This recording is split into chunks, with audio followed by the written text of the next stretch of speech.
Good morning. Praise God. Just read chapter 6 of Daniel. It's one of the best. That's just one of the best. Chapter 7 leads you into prophecy and a connection to the book of Revelation. So Daniel really switches gears once you get into chapter 7, but it's an exciting book in the first half, and then the second half it's still exciting, but it's kind of, it's amazing. Anyway, we are in Job 24. Job is continuing to respond to Mr. Eliphaz. Therefore am I troubled at his presence, when I consider I am afraid of him. Doesn't Jesus say you should fear the one that can cast your soul into hell, the second death, Don't be worried about what man can do to you here. I could get shot any day from some angry guy, that just doesn't, like my group of people, just decides to come in and shoot me. You shouldn't really be worried about stuff like that. You should be worried about your eternal soul that is not right with God. Confront yourself about your sin in your life and be honest with God about it. Ask Him to help you to overcome it, and get rid of it. Get it out of your life. Or at least make the declaration, make the admittance to God right now before your physical body could be taken, Since I've made my peace with God, it's not so much of a fear with me. But it is it's annoying that I have to think that way, that I live in a world where some of the people that come into my store, this is not a good city. We should have gotten out of here a long time ago. It's not a safe place to be. There's too much crime. Too many Democrats controlling the city for so long, and it's just rotting from the inside. But in the end, God wins. God will rule. But you should be afraid of God, not with some crazy man or a stupid man or a ignorant man. Be worried about God and what He's going to do with your soul. Get yourself right with God. I was watching a presentation this morning about the political and military strategies related to current events, and it's fascinating. The first half of the presentation is exactly how I think.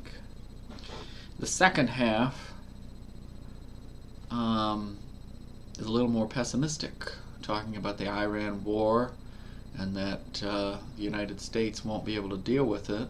They'll be forced into a ground game, and the draft, all that draft stuff is getting implemented in December.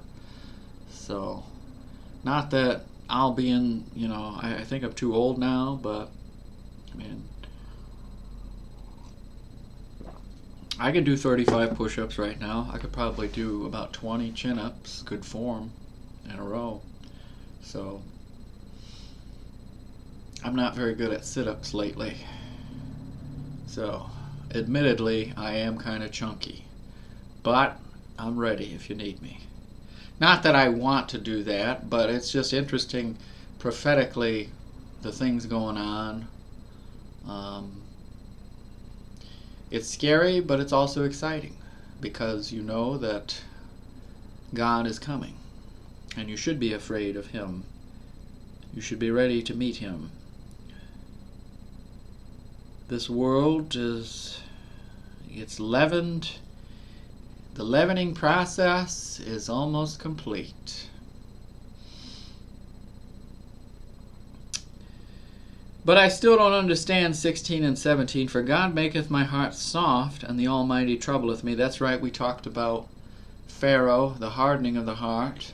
But here is the opposing side of the discussion, that he softens his heart. It's fascinating. I got to bring this up at Bible study and talk with my brother about it. This is a fascinating verse, 23:16. But 17, because I was not cut off before the darkness, neither hath he covered the darkness from my face. I saw a headline video that made me. I don't like the speaker. He seemed like a jerk, so I didn't want to click on it. But the title of the video was "Christians Go Through the Tribulation. This will make Christians angry." And I don't know, when I read verses like 17, I feel like that's a verse indicating that I will be here for the tribulation. But the Jewish people will be in the tribulation. So actually this makes sense. However, Christians, though, that have accepted Jesus Christ and are born again, they are supposed to be raptured. At least there's a lot of verses indicating that. But then you have a lot of jerks on the internet that are like, "You're going through the tribulation, boy. There's no getting around it. I already built up my fortress base out in the woods, and there ain't a dang thing these Satanists are going to do to get me. I'm ready for these 7 years. I got so much peach preserves set up, nothing could stop me."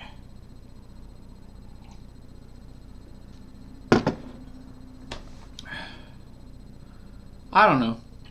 Interesting. Maybe it has nothing to do with the tribulation, but fascinating. All right, let's continue Eliphaz's response to Mr. Job in chapter 24. Let's read it. Chapter 24 of Job, verse 1. Why, seeing times are not hidden from the Almighty, do they that know him not see his days?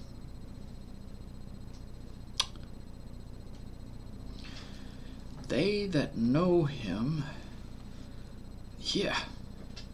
Some remove the landmarks. They violently take away flocks and feed thereof. They drive away the ass of the fatherless. They take the widow's ox for a pledge. They turn the needy out of the way. The poor of the earth hide themselves together. Behold, as wild asses in the desert go they forth to their work, rising betimes for a prey. The wilderness yieldeth food for them and for their children. They reap every one his corn in the field, and they gather the vintage of the wicked. They cause the naked to lodge without clothing, that they have no covering in the cold. They are wet with the showers of the mountains, and embrace the rock for want of a shelter. They pluck the fatherless from the breast, and take a pledge of the poor. They cause them to go naked without clothing, and they take away the sheaf from the hungry, which make oil within their walls, and tread their winepresses, and suffer thirst. Men groan from out of the city, and the soul of the wounded crieth out. Yet God layeth not folly to them. They are of those that rebel against the light. They know not the ways thereof, nor abide in the paths thereof. The murderer rising with the light killeth the poor and needy, and in the night is as a thief. The eye also of the adulterer waiteth for the twilight, saying, No eye shall see me, and disguiseth his face. In the dark they dig through houses, which they had marked for themselves in the daytime. They know not the light, for the morning is to them even as the shadow of death. If one know them, they are in the terrors of the shadow of death. He is swift as the waters, their portion is cursed. In the earth he beholdeth not the way of the vineyards. Drought and heat consume the snow waters. So doth the grave those which have sinned. Wow. Fascinating.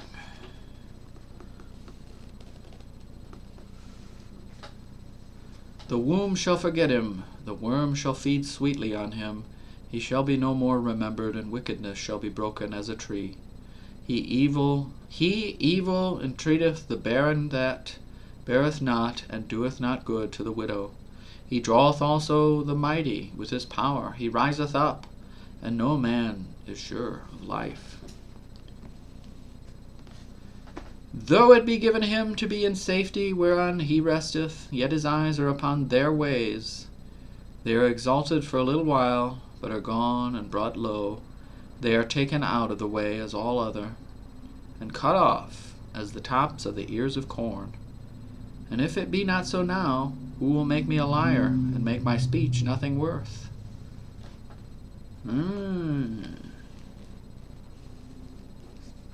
All right, take a break.